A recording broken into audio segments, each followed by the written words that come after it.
प्रिय आत्माओं, यदि यह वीडियो आपके हृदय को स्पर्श करे और आप स्वेच्छा से कोई आर्थिक सहायता देना चाहें तो आप दिए गए विवरण पर सहयोग कर सकते हैं। आपका छोटा सा योगदान हमारे लिए बहुत बड़ा सहारा होगा। लेकिन एक विनम्र निवेदन है, छात्रगण और वे जो स्वयं किसी कठिनाई में हैं, कृपया इस सहायता के लिए स्वयं को कष्ट न दें। आपकी शुभकामनाएं ही हमारे लिए अमूल्य हैं। ईश्वर आप सभी पर कृपा बनाए रखें। मैं एक ऐसा शब्द जिसे हम अपने बचपन से कहते आ रहे हैं, मैं भूखा हूं, मैं अच्छा हूं, मैं महान हूं, मैं दुखी हूं, मैं सफल हूं, यह मैं हर भाव में छिपा हुआ है। पर क्या आपने कभी सोचा है कि यह मैं वास्तव में है कौन? क्या यह शरीर है, मन है, विचार है या कुछ और? जैसे ही हम इस प्रश्न को गंभीरता से पूछना शुरू करते हैं, हमारी साधना की असली शुरुआत होती है।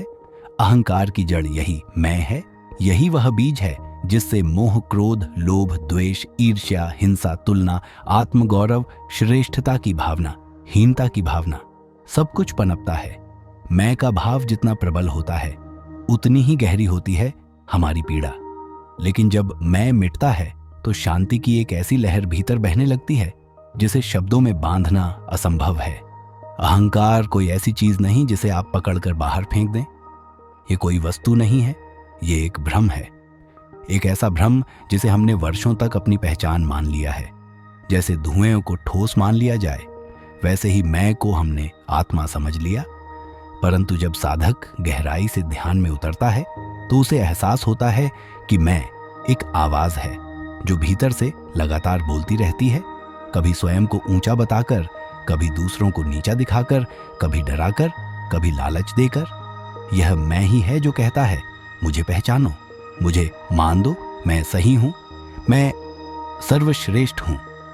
यह मैं ही है जो संसार को दो भागों में बांट देता है, मैं और बाकी सब।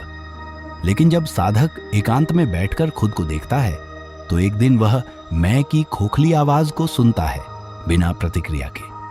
और वहीं से यात्रा शुरू होती है, विसर्जन की यात्रा, जहां मैं बहता है, गलता है और अंत में विलीन हो जाता है। जैसे कोई बूंद समुद्र में गिरकर कहती है, अब मैं बूंद नहीं हूं, मैं समुद्र हूं। वैसे ही आत्मा कहती है, अब मैं शरीर, मन, नाम, रूप नहीं हूं, मैं वही हूं जो शून्य में समाया है। मैं वही हूं जो सब में है और फिर भी किसी में नहीं। पर मैं का मिटना इतना आसान नहीं है। यह सबसे कठिन मृत्यु है, क्योंकि यह जीवित रहते हुए मरना है। यह अपने विचारों के अर्थ ही उठाना है, अपनी पहचान की चिता जलाना है। यह वो यज्ञ है जिसमें साधक अपनी समस्त धारणाएं, मान्यताएं और वर्षों से संचित व्यक्तिगत भावनाएं होम कर देता है। और जब यह यज्ञ पूर्ण होता है तब ईश्वर का प्राकट्य होता है। अहंकार हटता है तो भीतर का देवता प्रकट होता है। यहां एक बात स्पष्ट कर लें, अहंकार केवल गर्व नहीं है, कभी कभी विनम्रता के पीछे भी छुपा होता है एक गुप्त मैं। देखो मैं कितना विनम्र हूं, मैं तो कुछ नहीं हूं, मैं तो बस ईश्वर का दास हूं। ये भी एक परिष्कृत अहंकार की चालें हो सकती हैं। असली अहंकार तो वहां होता है जहां हम स्वयं को केंद्र मान लेते हैं। मेरे साथ ऐसा क्यों हुआ, मुझे दुख क्यों मिला, मुझे कोई नहीं समझता, मैं इतना अच्छा हूं फिर भी। ये सब वाक्य इस बात का संकेत हैं कि मैं अभी भी मौजूद है। जब साधक ध्यान में उतरता है और यह देखता है कि उसकी हर पीड़ा की जड़ मैं है, तब एक क्रांति भीतर होती है। जैसे कोई शुद्ध अग्नि जलती है और उस अग्नि में सब कुछ भस्म हो जाता है, मोह, ममता, वासनाएं, डर, अपेक्षाएं, सब कुछ।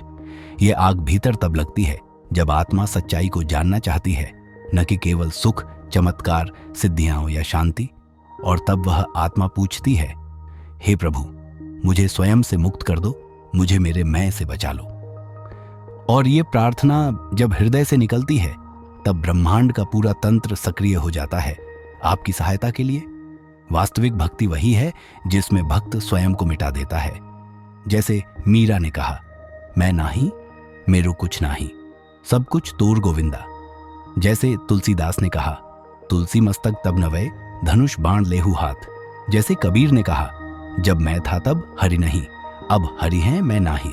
यह वही अवस्था है जहां मैं की मृत्यु होती है और जीवन का असली आरंभ होता है।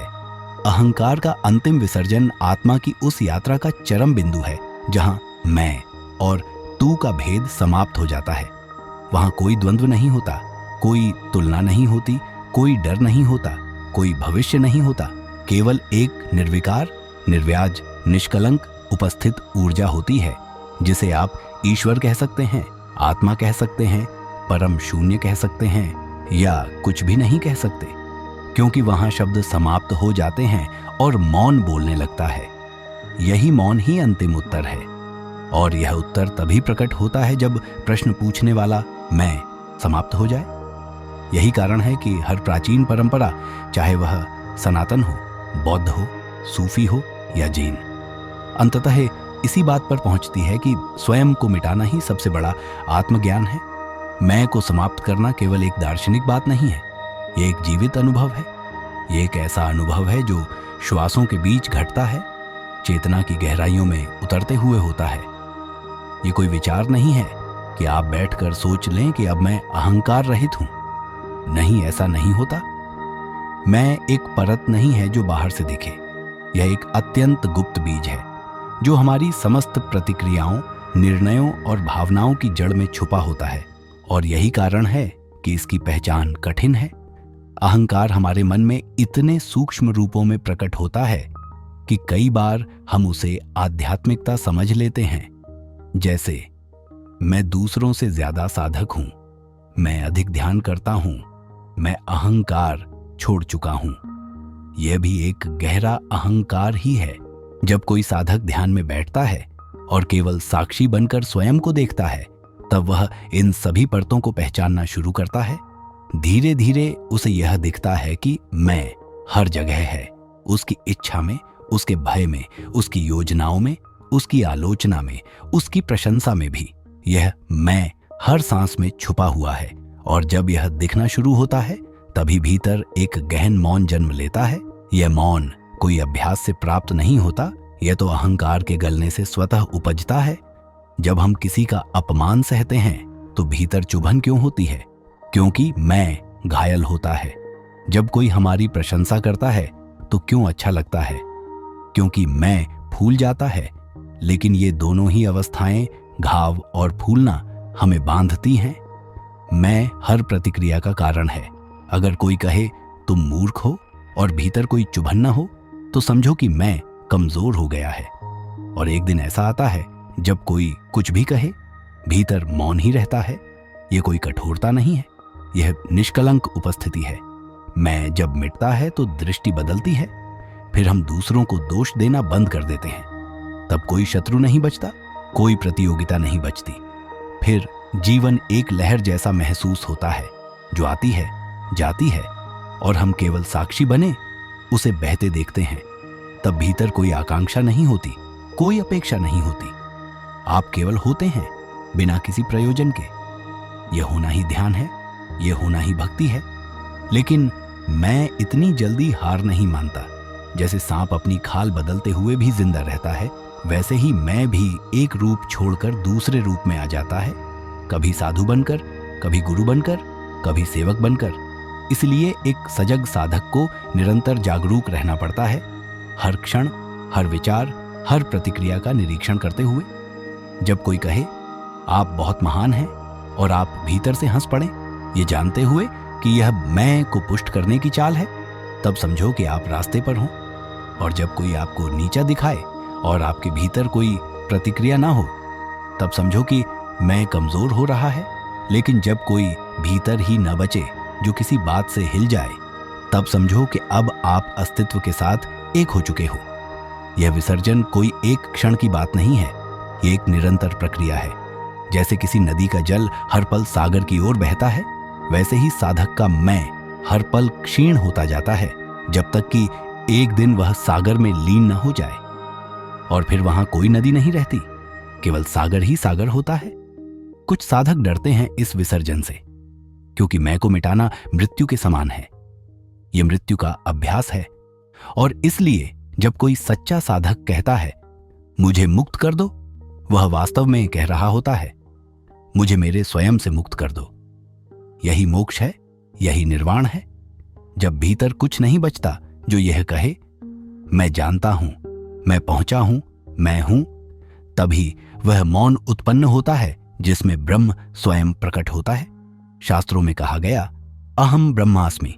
इसका अर्थ यह नहीं कि मैं ब्रह्म हूं, इसका अर्थ है कि जो मैं था वह अब ब्रह्म में विलीन हो गया है। अब कोई अलग मैं नहीं बचा, ब्रह्म ही सब कुछ है।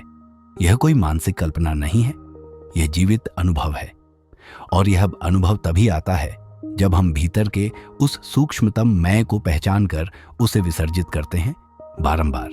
यह विसर्जन अंततः प्रेम बन जाता है, क्योंकि जब मैं नहीं होता तो जो भी होता है वह प्रेम ही होता है। जब मैं हटता है तो आप दूसरों को अपने से अलग नहीं देखते।